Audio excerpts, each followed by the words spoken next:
రోజు దేవుని మాట కీర్తన గ్రంథం 91వ అధ్యాయము 10వ వచనం.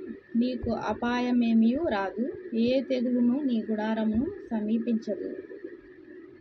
11వ వచనం. నీ మార్గములన్నిటిలో నిన్ను కాపాడుటకు ఆయన నిన్ను గూర్చి తన దూతలకు ఆజ్ఞాపించును. ప్రియమైన దేవుని మాట వింటున్న వాళ్ళారా, దేవుడు ఈరోజు ఈ సమయంలో దేవుడు నీతో చెప్తున్న మాట, నువ్వు భయపడుతున్నావా? నువ్వు దేనికైనా నీ యొక్క హృదయంలో కలత చెందుతున్నావా? నీకు అపాయమేమీ రాదు అని దేవుడు చెప్తున్నాడు. ఏ తెగులును నీ గుడారము సమీపించదు. ఇప్పటి వరకు ఎన్నో బాధల్లో కష్టాల్లో ఉండవచ్చు.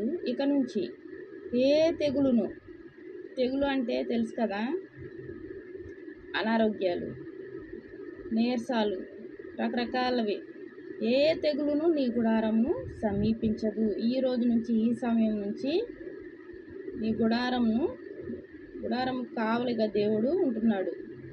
ఆయన నీకు తోడుగా ఉంటున్నాడు, నీ గుడారంలో ఉంటున్నాడు, నీ హృదయంలో ఉంటున్నాడు. మరి అటువంటి అప్పుడు ఏ తెగులు నీ గుడారమును సమీపించదు.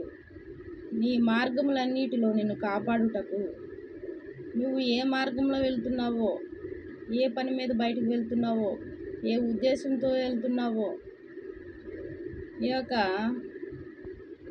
యొక్క కుటుంబాన్ని పోషించే నిమిత్తము నువ్వు ఎటు వెళ్తున్నావో, ఆఫీస్కే కావచ్చు, నీ వృత్తికే కావచ్చు.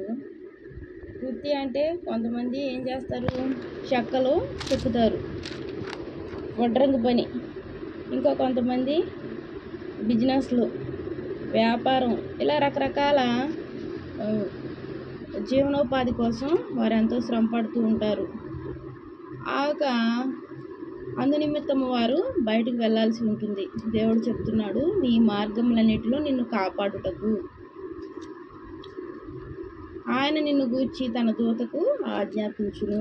ప్రియమైన నా సహోదరి సహోదరులారా, నువ్వు వెళ్ళే ప్రతి మార్గంలో దేవుడు నీ గురించి దూతకు ఆజ్ఞాపించే దేవుడుగా ఉన్నాడు. ఆ దూత నీకు కావలిగా ఉంటుంది. దేవుడు నీకు కావలిగా ఉంటాడు. నీ రాకపోకల్లో నీకు ఏ అపాయము రాదు, ఏ తెగులును నీ గుడారమును సమీపించదు. నువ్వు అమ్మో అని నువ్వు ఏదైనా పిరుగుతనంతో ఉండవచ్చు. దేవుడు చెప్తున్న మాట, అసలు నీకు భయమేమీ లేదు, నువ్వు భయపడాల్సిన అవసరమే లేదు, భీతి చెందవలసిన అవసరం లేదు, నిరాశ నిస్పృహలు లోనవలసిన పరిస్థితి లేదు. ఎందుకు? ఆ గొప్ప దేవుడు నీకు తోడుగా ఉన్నాడు. నీకు రక్షణగా ఉంటున్నాడు, నిన్ను ప్రేమిస్తున్నాడు, కృప చూపుతున్నాడు, నీ మీద కనికరాన్ని చూపాడు, నిన్ను అభివృద్ధి చేయాలి అనుకుంటున్నాడు.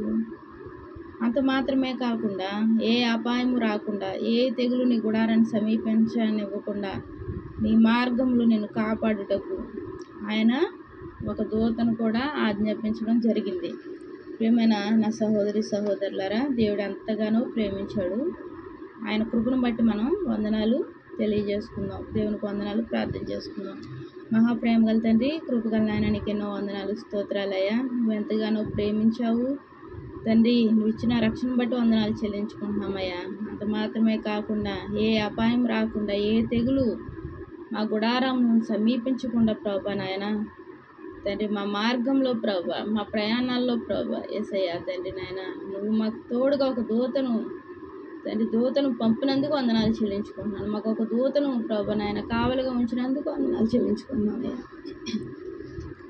నువ్వు చూపిన ప్రేమను బట్టి వందనాలు చెల్లించుకుంటూ, నీ వాక్యం వింటున్న ప్రతి బిడ్డకు నువ్వు తోడుగా ఉంటున్నందుకు వందనాలు చెల్లించుకుంటూ, మా కుటుంబ సభ్యులందరినీ పేరు పేరున ప్రభా నాయన తండ్రి కాపాడుతూ తండ్రి నాయన, నువ్వు కృప చూపుతూ ప్రభా నాయన ఎంతగానో ప్రభా ప్రేమించి ప్రతి ఒక్కరికి ఒక దూతను ప్రభా కావలిగా ఉంచినందుకు వందనాలు చెల్లించుకుంటూ, ఎంతో గొప్ప కార్యం మా పట్ల చేసినందుకు వందనాలు చెల్లించుకుంటూ, నా ప్రభుని ప్రియరక్షకుడు అనే యేసుక్రీస్తు నామములో అతి వినయంగా బ్రతిలాడి వేడుకుంటున్నాను తండ్రి. ఆమేన్, ఆమేన్.